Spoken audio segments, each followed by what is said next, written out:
Respected brothers and sisters, Assalamu alaikum wa rahmatullahi wa barakatuh. Studies have shown over and over again that non-Muslims in the West have unfavorable views of Islam.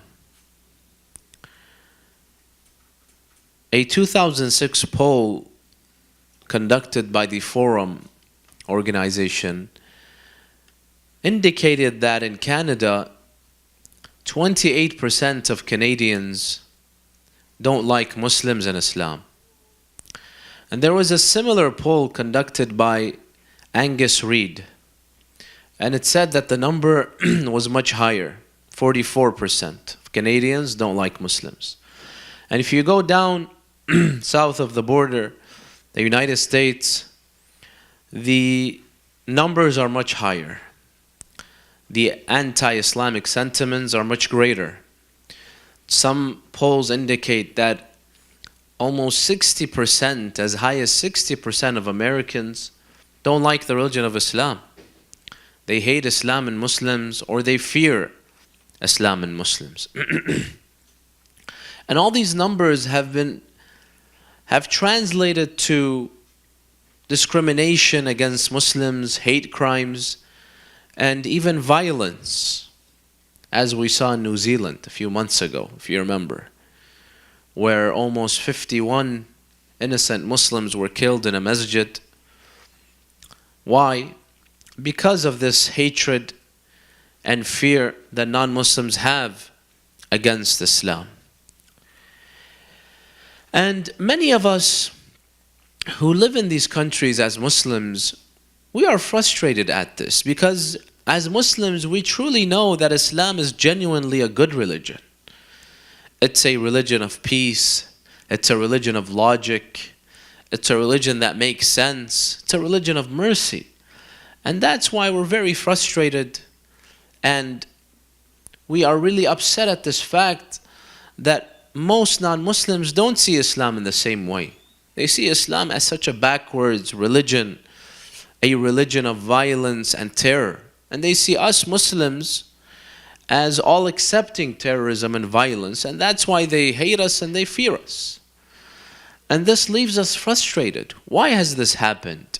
And what can I do to help my religion to show the true image of Islam in this country? That's why tonight I want to go over this, inshallah. And I want to discuss this. What can we do to enhance the image of our religion? How can we help our religion so that non-Muslims see it in the same way that we see it, the most beautiful of religions? Now, anytime we have a problem, if we want to solve it, we have to first diagnose the causes of the problem. What's causing it? Only then I will be able to find the correct remedy. So here we have to see, why do non-Muslims have this negative image of Islam? Only then we can solve the problem. When we come to this issue of Islamophobia and hatred and fear of Islam, there's three reasons why non-Muslims either hate Islam or fear Islam. Number one, the first reason is because of ignorance. Most non-Muslims don't know anything about Islam. Now, let me give you the example of the US. The US is considered the leader of the industrialized world. It's the richest country in the world. The best education system, universities of the world are in the US. And the US is considered a civilized and educated country. And you would assume that most people in the US know a lot about Islam because they have access to internet, they have access to information, because there is freedom of press, freedom of religion. Any book you want to print, you can go and distribute it there. The government doesn't censor anything. And people are pretty educated. So you would assume, based on that the American people know a lot about Islam. But unfortunately, it's exactly the opposite. It's very ironic that at the same time they're very educated people, they know nothing about Islam. And here in Canada, it's not too much better. There was a survey, a study conducted by CARE a few years ago to find out what non-Muslims know and think about Islam. You know what they realized? I hope that's not a bomb that's about to explode. Sallu ala Muhammad wa ali Muhammad.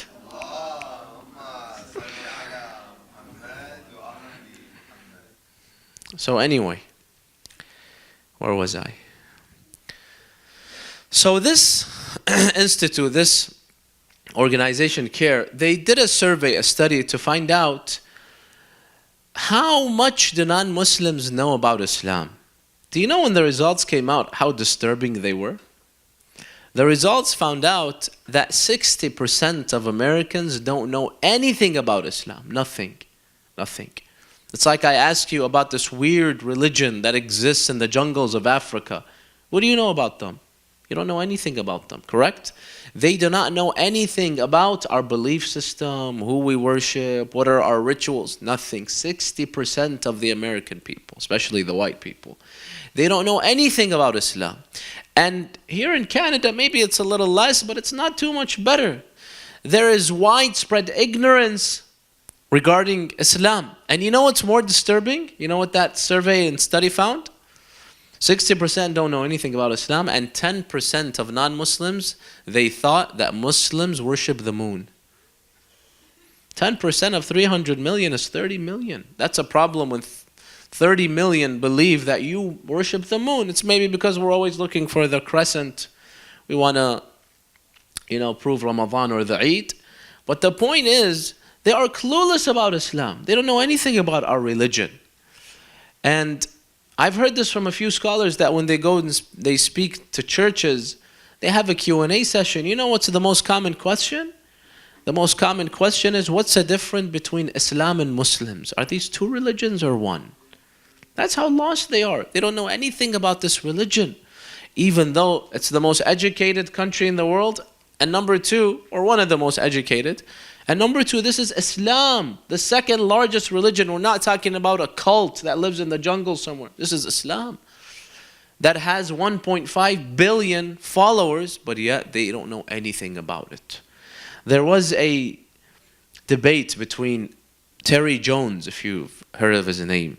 He's a Christian pastor in the US, between Terry Jones and my father. You can find it on YouTube. Just write Qazwini, Terry Jones, and you'll see it. So Terry Jones, he came to Michigan, and amongst the things that he did is he wanted to burn the Quran. And there was so much chaos and controversy in the community about that, and the police had to get involved. So there was a debate on one of the local channels there in Michigan between my father and Terry Jones. So they asked him, the host asked him, the interviewer asked Terry Jones, why do you want to burn the Quran? Why? He said, because the Quran is evil. Why is it evil? Because the Quran promotes Sharia, and he says Sharia. So I want to burn the Quran to protest against Sharia law. So then, when it's my father's turn, what's your rebuttal? My father just asks him a question. He tells him, Mr. Jones, can you please define what Sharia is? He's like, he doesn't even know. He stutters. Well, I don't know exactly what's the definition, but I know it's something bad. He gives an answer that a 6-7-year-old gives. I don't know what it is. I just know it's spooky. It's bad. And this is a pastor. This is a Christian leader. If he has this level of ignorance, can you imagine normal lay people, the level of ignorance that they have? So there is widespread ignorance when it comes to Islam. And especially in the rural areas. In the urban areas, because there's some Muslims, the more you meet Muslims, the less your hatred against them will be, because you see them, they're normal people. But those people that live in the countryside, in the villages, the rural areas, chances of them being Islamophobic, hating Islam, is much higher. So it's ignorance, because they don't know anything about Islam and Muslims. So that's the first reason, because there is widespread ignorance. Number two, the second reason why there is fear and hatred of Islam is because in addition to the ignorance, there's a wave of propaganda against us. There's a wave a propaganda against Islam and Muslims, and this wave is trying to show Islam in the worst way. And there are two groups that are leading this propaganda campaign. The first group is the media. There are certain media outlets that try their best to conflate Islam and terrorism. Conflate Islam with terrorism. Islam equals terrorism, terrorism equals Islam. For example, in the US, you have the notorious Fox News channel, which is always spreading anti-Islamic sentiments. They're always spreading, Islamophobic fear-mongering. That's what they do. Fear-mongering. Islam, Muslims, they want Sharia law, they want to establish Khilafah. They have shows called, Radical Muslims. And they just instill fear in people's hearts from Muslims. And sometimes they lead, this leads to a stereotype that the viewer thinks that all Muslims are like this. Because usually he hasn't seen a Muslim. He's seeing the media and it's showing Muslims with this stereotype. So they begin to believe this. And I was reading once an article that said, one day in Ohio, one of the states of America, a white guy goes up to a masjid and he burns it. He starts a fire. So they arrest him, they put out the fire. The judge asked him, why did you burn that masjid? He was not even from that town. He was from a town that was 50 kilometers away. Why did you come and burn this masjid? You're not even a part of this area. You know what his reply was? He's like, look, one night I was watching Fox News and they had that show against Muslims, radical Muslims, radical Islamic extremists, and they're doing this and showing the beheadings and ISIS and all of that. And he says, I was drunk. So he's drunk and he's watching Fox News. The recipe for disaster, these two. He says, I got viled up. I Googled the closest mosque, and I found it. It's in this city. I went and I burned it. So you see how this channel, sometimes it instigates against Islam. And it's spreading these ideas, and then this causes violence against Muslims. So you have in the US Fox News. Here in Canada, I was reading the National Post, I think. Maybe you have a newspaper called the National Post, and it's been accused of being Islamophobic. It's been accused of being un-Islamic and spreading propaganda against Islam. In every country in the West, they have a channel or they have a newspaper that does that. So number one, media, propaganda. Number two, there are some politicians that also are spreading the propaganda. The most notorious of them in the world is President Trump, of course. Remember what he said against Islam, that Islam hates us? He said this a couple of years ago during his campaign. That he said, I believe Islam as a religion hates us. Hates us meaning the Westerners, Christians, white people, whatever he meant. Many people take his word for that. Muslims hate us? Okay, then they become hostile towards Muslims as well. You have, for example, in Europe, you have a couple of those anti-Islamic politicians like Geert Wilders in the Netherlands, if you've heard of him. You have in Australia, Pauline Hanson. She's very known for that. There's another one, the Senator Anning, if you remember, Fraser Anning. That disgraced senator who got egged by that egg boy. Remember the egg boy who egged his bald spot? He saw his bald, head was just, he saw it's a perfect shot for his egg. He came and he egged him and he became famous. Remember what he said after the New Zealand attacks? The 51 Muslims are killed. They're killed. And he released a statement saying that yes, maybe today Muslims were the victims, but usually they're always the perpetrators and the killers. And then he began to attack Islam as a religion and our Prophet. He said Islam is a violent ideology of a 6th century despot. This is how he spoke about Rasulullah. It's a religion that promotes violence. It promotes endless violence against whoever opposes it. And this man has a following. People that believe him, that take his word. And obviously they're going to have this hatred towards Islam. And he's a member of the Parliament of Australia. And you have these people all across the West who are spreading misinformation and propaganda against Islam. So number one, we have the jahl, the ignorance. And number two, we have the propaganda. And number three, the third reason is because of some extremist Muslims who have tarnished the reputation of Islam because of their violence acts, like ISIS, like Al-Qaeda, Boko Haram, whatever, which all the common denominator between them is the Wahhabi belief. The Wahhabi belief, this has done so much damage to the reputation of Islam. And most of these people, brothers and sisters, most of these extremists, these violent extremists, ISIS and whatnot, most of them, they're uneducated. They don't even know anything about Islam. I read in the news once a couple of years ago that 2 young men were arrested in the UK, in the airport, because they wanted to travel to Turkey and then to Syria to join ISIS. You know what they found with them? They found this book. They had ordered it from Amazon. Quran for Dummies and Islam for Dummies. They had no information about Islam. They were not even practicing Muslims. They wanted to learn about Islam, but they hear war, and you get slaves, and you get, you become an emir, and you can rule. It's all video games. They want to implement their video games in real life. They go and they use the name of Islam as a cover-up. Most of them, read about them, brothers and sisters, they're uneducated. Most of them are poor. They have problems in their life. Most of them, they're not even practicing Muslims. They drink, they commit all the haram, they don't even pray. Most of them. Many of them are mentally troubled. So these recruiters, they go after the vulnerable. You think they can go, usually they can go after someone that's educated, someone that's well off, successful in his life. They can recruit him. They go, whoever wants, the low lives of the community, the outcasts, they go and they recruit them for these jobs. And then all of a sudden they become the spokesman of Islam, and I have to answer for their atrocities. So unfortunately, they have done a lot of damage to our religion. So it's these 3 factors that have led to this fear and hatred of Islam, brothers and sisters. This beautiful religion of Rasulullah, of Amir al-Mu'mineen, of Imam Hussein, of Imam Hassan, of Fatima.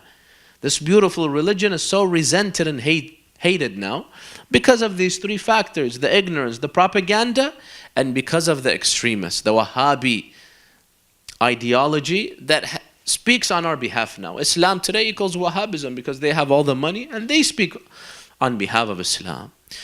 So the question is, what can we do to solve this situation? Because I know many of us, we're frustrated, we're upset, we're angry at this. We have such a beautiful religion. Only if non-Muslims knew, only if they see what I see, only if they believed what I believe, only if they could understand the true Islam. What can we do to help? 3 points, brothers and sisters. Number one thing that we can do to help our religion in this country is, first, we have to educate ourselves about Islam. And then we have to try to teach others. We have to be ambassadors for this religion. We have to be teachers of this religion. You see, many youth, when I see them, they are pursuing a career. Some, they want to be doctors, some want to be lawyers, some want to be accountants, some want to be businessmen, some want to be pilots.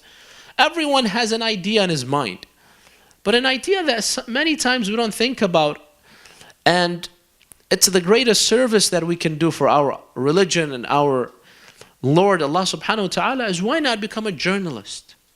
Be a journalist and be a media expert so that you can properly defend Islam. Brothers and sisters, we know in this country, marketing is very important. The media can do a lot. And as you know, if you know how to market a product, you can sell it. If you have the best product, you don't advertise it, you don't market it in the right way, nobody's going to buy it. If I have the cure for cancer sitting in my basement, nobody's going to buy it because nobody knows about it. You have to market it. And on the contrary, if you have the worst product, market it in the right way, everyone will buy it. Like what? Cigarettes, smoking. Why does everybody go and buy cigarettes? We all know it causes cancer. We all know that it causes secondhand smoking. We all know that when I smoke, I'm going to stink all the time and I have to carry a bottle of perfume every time I get out of my car. We know that when we smoke, we are what? It's costly to smoke, isn't it? It's costly. I don't know, many Western countries, the taxes are very large. Sometimes they're 200%, 300%. In some countries, Australia, they told me a pack of cigarettes costs $30. Can you believe that? But yet people smoke. Yet young people find it's cool to smoke. Why? You think that comes for free? It doesn't come for free. It's because the tobacco industry spends billions advertising it to make it look cool. They give you poison, but they market it as what? As something sweet and nice, and people buy it. They're willing to pay $30 for it. Why? It's because of advertisement and marketing. Islam, brothers and sisters, is the most beautiful religion. But the problem is nobody's marketing it in the right way. Nobody's marketing it. Nobody's advertising. Nobody's showing it to the people. In fact, we have propaganda. We have people that are marketing it in the wrong way. They're showing it as a bad product. Obviously, people are going to be alienated. And that's why we need from our youth media experts, media savvy, who become journalists, writers, can go on the shows on national television and defend Islam. And I know there's a lot of potential, and I visit our communities in the West. I see many of our youth, mashallah, they're smart, they're intelligent, they're shrewd, they know how to talk. Allah has given them speaking abilities. They know how to persuade. Their personality is very, very strong. I say only if they use that to persuade non-Muslims about Islam, to invite people to Islam. And we have some examples. For example, George Galloway. Who's seen George Galloway? He's no scholar, but he's smart. He's a media expert. He knows how to speak. And he is very, very, very effective in what he does.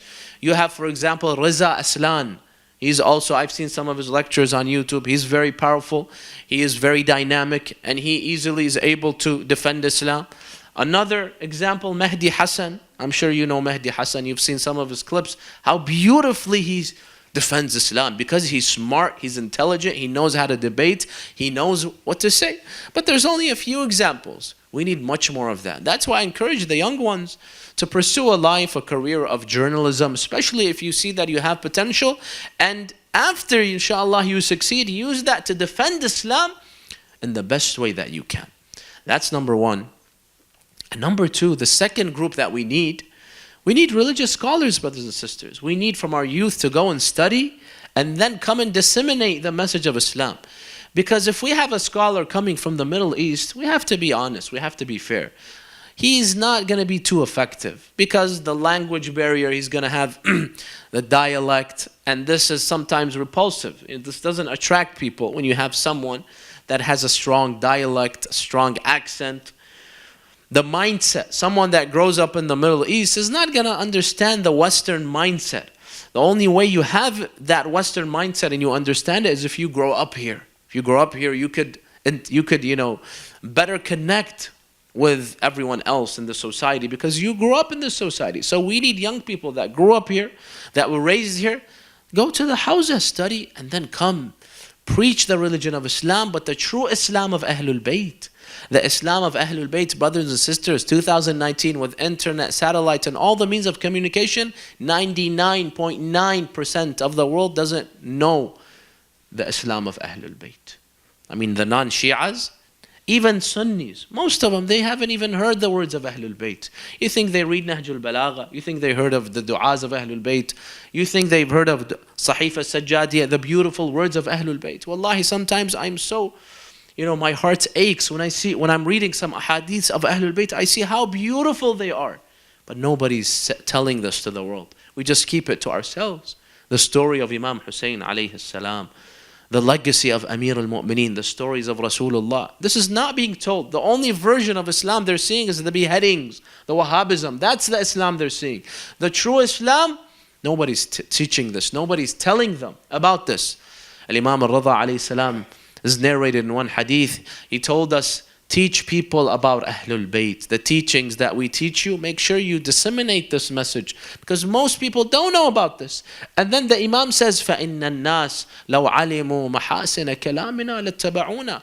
The Imam says, if people were to hear the words of Ahlul Bayt, they would believe in us. They would follow us. Because our words are so sweet and beautiful. And they are divinely guided. But what's the problem? Most people, even during the times of the Imams, they wouldn't even hear the words of the Imams. They would not even hear the words. That's why the authorities, they tried their best to isolate the Imam from the masses. Because when the masses would meet the Imam, just 1 minute with the Imam and that person would change. Just one hadith that they would hear from the holy mouth of any of the 12 Imams, they would change right away. There was propaganda, and at the same time, they did not hear the true messages of Ahlul Bayt. So when I am able to go and study in the house and become a scholar, I can disseminate the true message of Islam because I'll have knowledge. I can tell the people, this is the Islam. It's the Islam of Ahlul Bayt alayhimus salam. That's number one. And number two, when I have knowledge, I am able to dispel some of the misinformation and misconceptions against Islam. If a non-Muslim comes to me, he brings me the Quran and he says, your Quran says kill the non-believers wherever you find them. Do I know how to reply to that? He'll bring me the Quran from my bookshelf and he says, look, 5 verses in the Quran, Allah says, kill the non-believers wherever you find them. Do I have an answer or not? Unless I go to the Hawza and I learn the knowledge of tafsir, I tell them, no, you're taking this out of context. You have to look at the verse before, the verse after. Are you translating the Arabic to English the right way? Unless I go to Hawza and get educated, I'm going to be stuck. I won't have an answer. I don't know what to say. If that non-Muslim comes to me and tells me, look, there's misogynistic verses in the Quran, and thus Islam is against women, do I have an answer or not? This requires knowledge, brothers and sisters. It requires extensive knowledge, so I know how to reply to this. And there's many of these misconceptions. That's why we need our youth to educate themselves. We need, at least from each city, 1 or 2 young men or women to go to the Hawza, study and become preachers of Islam so they can dispel these misconceptions so that non-Muslims can come to them and they tell them, they teach them that, no, you're misunderstanding this verse. Let me show you what this verse means, and so on and so forth. Unfortunately, we don't have enough scholars that speak good English that can connect with the Western mentality in the West. We don't. The amount that we have is not enough. So I encourage you, brothers and sisters, if we are sick and tired of this Islamophobia and this ignorance of Islam, we have to rise and come to the spotlight, and we have to be ambassadors. We have to disseminate and spread the message of this beautiful religion. So this is number one. If we want to help our religion, our faith in this country, wherever we live in the West, then we need, number one, media experts to defend Islam, and number 2, religious scholars that were born and raised in this country and go receive their proper education, Hawza education, and then they come and serve Islam in the best way that they can. That's number 1. Number 2, my friends, a second way that we have to propagate for our faith is Sallu ala Muhammad wa ali Muhammad. Sallu ala Muhammad wa ali Muhammad. A second way that we must propagate for our faith is through our actions. As they say, actions speak louder than words, brothers and sisters. If non-Muslims, they see Muslims, they lie, they cheat, they're violent on an individual level. In their families, there's so much domestic abuse. They're always involved in fraud. If they see all these bad things from us, bad qualities from us, brothers and sisters, this is just going to lead them to generalize against all Muslims. All Muslims are bad, and then eventually they will label Islam as bad. It will all reflect against my religion. I don't care how many lectures I give. At the end of the day, people will look at my behavior.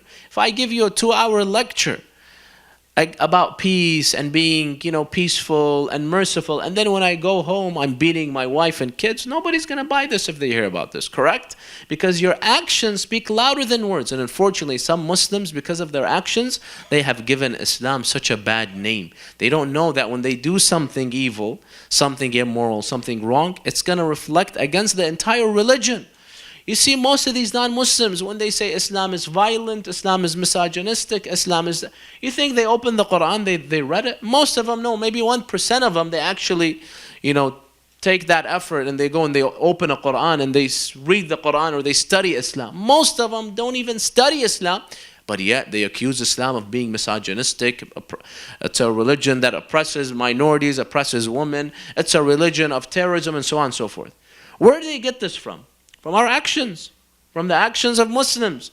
Because they see some Muslims are violent, because they see some Muslims are extremists and terrorists, they generalize, they say Islam promotes this. You never studied Islam. You never even opened the Quran. You never even went to ask a Muslim scholar, why are you accusing Islam? That's how humans are. We generalize and we develop stereotypes based on actions. That's why when our actions are good, brothers and sisters, when non-Muslims see that Muslims in our community, they're the best behaving ones. They're so honest, they're so pious, they're so righteous, they're so respectful, and they're so peaceful. They will know that all of that they see on the media is propaganda. They'll know it because they see all the Muslims I know, they're not like that.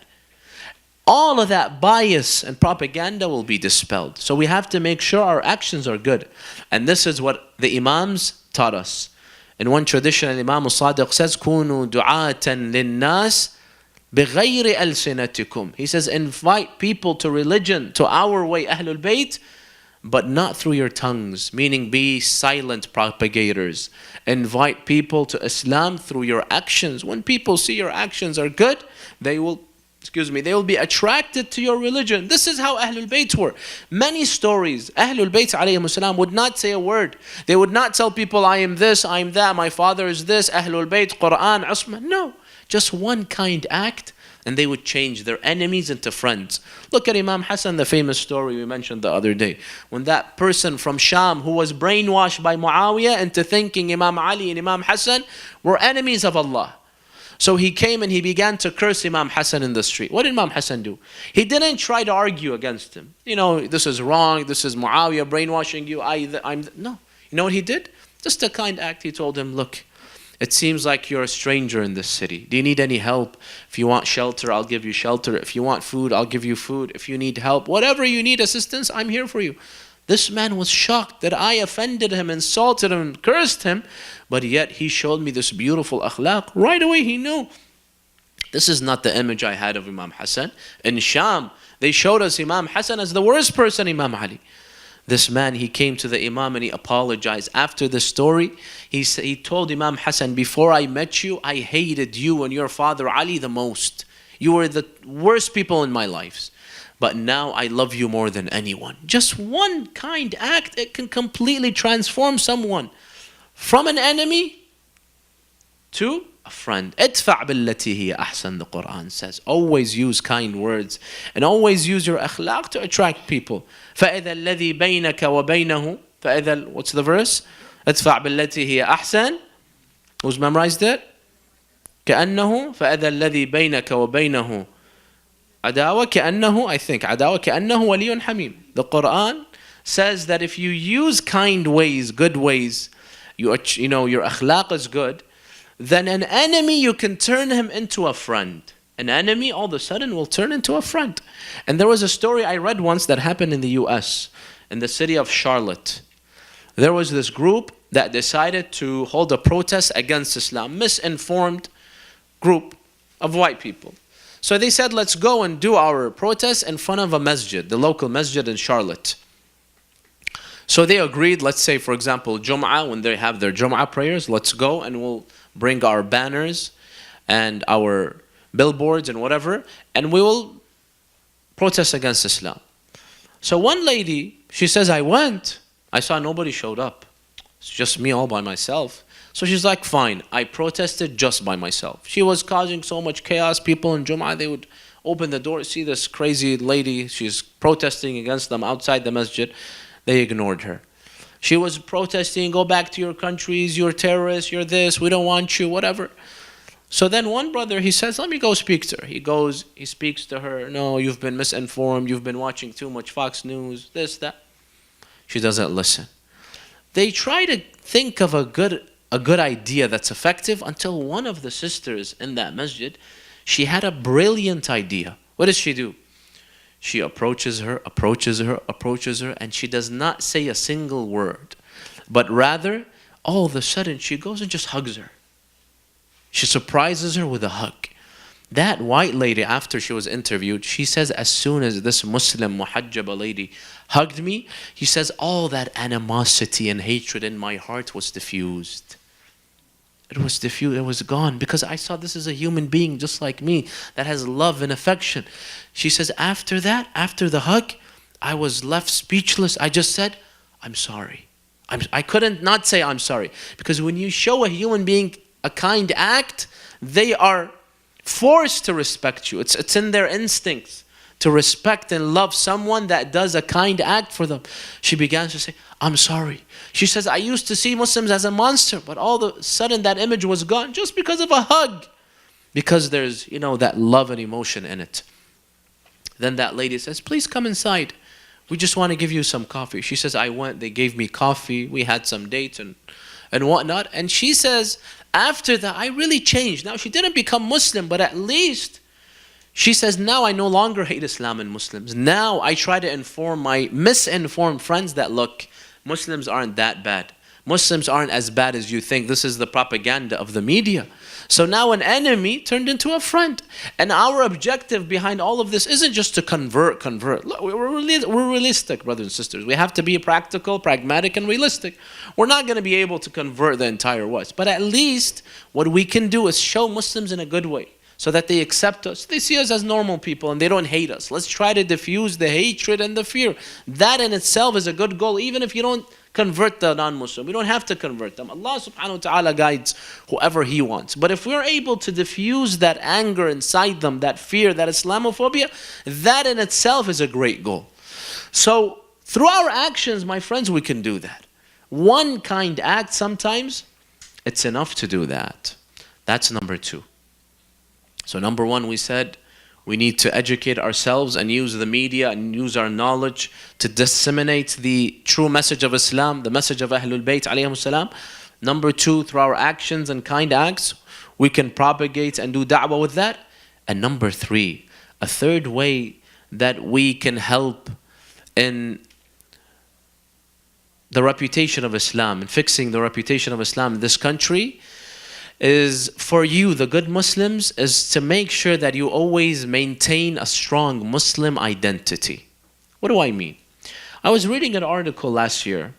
It was written by someone obviously that hated Muslims. And he was saying in the article, imagine if 1.5 billion Muslims were just to be magically removed from the world. We wake up one day and we, the rest of the non-Muslim world, we see there's no longer any Muslims, 1.5 billion less human beings. He says, what will the result of that be? You know what he says? He says, the world won't lose anything because Muslims don't contribute anything to the world. Look at the Muslim countries. All poverty, all fighting between each other. They're all uncivilized, crazy people. They have wealth. We can't say we don't have wealth. We have the richest oil countries. They're Muslim, unfortunately. At least they claim to be Muslim. What have they done with their money? Have they used it, for example, to finance research so that they can find a cure for diseases? No. Have they used that to end poverty of the world? No. Have they used that in any good, productive way? No. They use it just to what? Buy more and more weapons. You see what Saudi Arabia is doing. Just a couple of months ago, $400 billion they gave just like that to the US. A lot of it is weapons. They just use their money to destroy and enjoy their lives. So he says, if the Muslims would be removed, the world won't lose anything because they don't discover anything. They don't have any research, any science, nothing. It's all in the West and Christians. And then he says, you know what? Let me add more salt to the injury of the Muslims. Not only will the world not lose anything if the Muslims are eradicated from the globe, in fact, the world will be a much more peaceful place. In fact, we're going to be, we're going to end a lot of the headaches of the world. So not only do they not do anything, but they just cause violence, they just cause problems and headaches for the world. So a Muslim-free world is a beautiful world. We're not going to lose anything, and in fact, there's no more violence. Obviously, less violence, less extremism, less killings. So he's showed the world as benefiting if the Muslims were just to magically disappear. So what does this show you? The idea that many non-Muslims have is we Muslims, not only are we useless and not productive, but we just cause harm and chaos in this world. But is this true or not? It's not true, brothers and sisters. Muslims are one of the most successful groups in the world, religions. Why? Because if you look at any field, you'll find that the greatest, for example, doctors of the world are Muslim. The greatest scientists, some of them, Some of the greatest scientists of the world are Muslim. Some of the greatest researchers of the world are Muslim. Some of the greatest engineers of the world are Muslim. Some of the greatest innovators, technology innovators of the world are Muslims. Some of the greatest pilots of the world are Muslim. But what's the problem? Why isn't that recognized? You know why? It's because these Muslims are invisible. Their Islam, alaykum salam, their Islam is invisible, meaning most of them lead secular lives. Most of them lead secular lives. That means they don't even practice Islam. They try to hide the fact that they are Muslim because they want to blend into their Western society. Some of them go to the extent of changing their names. My father says that he knew someone when he was in the Middle East. His name was Muhammad Jum'ah. He moved to the US, he became successful. He lost the beard, the hair became blonde, and his name became Michael Friday. This is a true story, it's not a joke. So when Michael Friday becomes, for example, one of the greatest researchers of his time, who's going to even know that he's Muslim? He doesn't go to the masjid. He never mentions the name of Allah. He never says, Ya Ali, when he enters his car. He lost his name. He lost that identity. So his success does not reflect on Islam. He's invisible. He's a secular individual. And I have hundreds of stories of people like that who are successful Muslims, but they live a secular life. They're not practicing Muslims. Fine, you don't have to pray. You don't have to fast. At least say that I'm Muslim so that people say, oh, Muslims are successful people. They're good people. You know who usually has a strong Muslim identity? They always want people to know they're Muslim. They're at the masjid all the time. They have the long beard, wearing the dishdasha. They want the world to know they're Muslims. Two groups. One, the ones that have the low-skilled jobs. The low-skilled jobs, the uneducated Muslims, unfortunately. We're not speaking against them, but that's the ones that have, that strong Muslim identity. And number two, the extremists. These two groups make sure that they are seen, we are Muslims. Now that's good, you're Muslims, not the extremists, the first group. But what about the others? What about the successful Muslims? What about the ones that do contribute to this world? Amongst the greatest doctors of our time in Germany are all Shia Muslims. I know some of them personally, but they change the name. They hide the identity. They don't practice Islam. They live a secular life. Nobody knows they're Muslim. This is the greatest disservice that some of us do to Islam. We don't even know it. Because we don't let this success reflect back in Islam. Let people say Muslims are successful people. We try to hide it, unfortunately. And that's why I always mention that there are many successful Muslims that we don't know about. I'm going to read you some names of some successful Muslims that I think some of you will even be shocked. For example, the famous website eBay. Does anyone know eBay? Yes? Who's bought from eBay before? All of you, right? No, Amazon. Leave Amazon from now. eBay, do you know who founded eBay? It was a Muslim man. A Muslim man founded eBay. His name is Pierre Omidyar. He is Iranian American. Now look, he's not a practicing Muslim. He probably tries to hide the fact that you have to dig deep in the internet to find that he was born to Muslim parents. He's probably not a practicing, he's a secular Muslim, but he's a Muslim. Say, I'm a secular, like Jews, even Jews, most of them, they're secular. They don't even practice their religion, do they? But they have a strong Jewish identity. They tell you, I'm a Jew and I'm proud of being a Jew, even though he doesn't practice it. That's fine. So that's why people say, oh, all Jews are successful, because they have a strong Jewish identity. Muslims, unfortunately, not. So eBay founded, until now, it's, I think, owned or run by the same man. Number two, YouTube. Who doesn't love YouTube? Make sure you watch my videos on YouTube.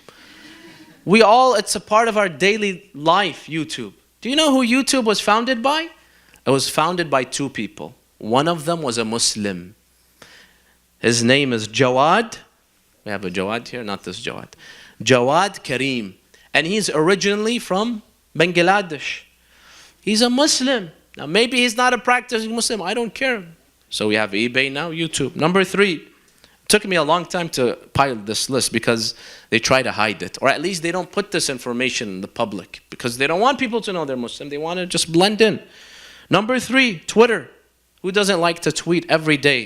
Sometimes those annoying tweets that the first second we wake up in the morning, we start tweeting. The chairman of Twitter right now is a Muslim man. The chairman, not the founder, but the chairman of Twitter, a man by the name Iranian, is originally from Iran. His name is Omid Kurdistani. He's the chairman of Twitter. That's number 3. Number 4, Uber. I know you don't have Uber here in Vancouver, but I'm sure you've heard of Uber. It's that, taxi calling app. It exists everywhere in the world except in Vancouver, fortunately. Do you know right now the CEO of the worldwide Uber is a Muslim man? He's also originally from Iran. His name is Dara Khosrowshahi. Just Google him. He's a Muslim man. But all these people, unfortunately, they're secular. They don't practice Islam, which is fine, but at least tell the world I'm a Muslim. That's number 4. Number 5, the Coca-Cola company. Who doesn't love Coca-Cola, especially now when we're fasting? No offense to Pepsi lovers. The Coca-Cola company, the chairman of the worldwide Coca-Cola company is a Muslim man by the name of Muhtar Kent. He's originally from Turkey. Probably also not practicing, but he's Muslim. Dropbox. Have you heard of Dropbox? It's a very famous app to store your stuff on the internet so all the intelligence agencies could easily spy on you. It was co-founded by a Muslim person named Arash Firdausi. And finally, there's a famous clothing store. It's in the US. I don't know if you have it here. It's called BB. B-E-B-E. I don't know if you have it here.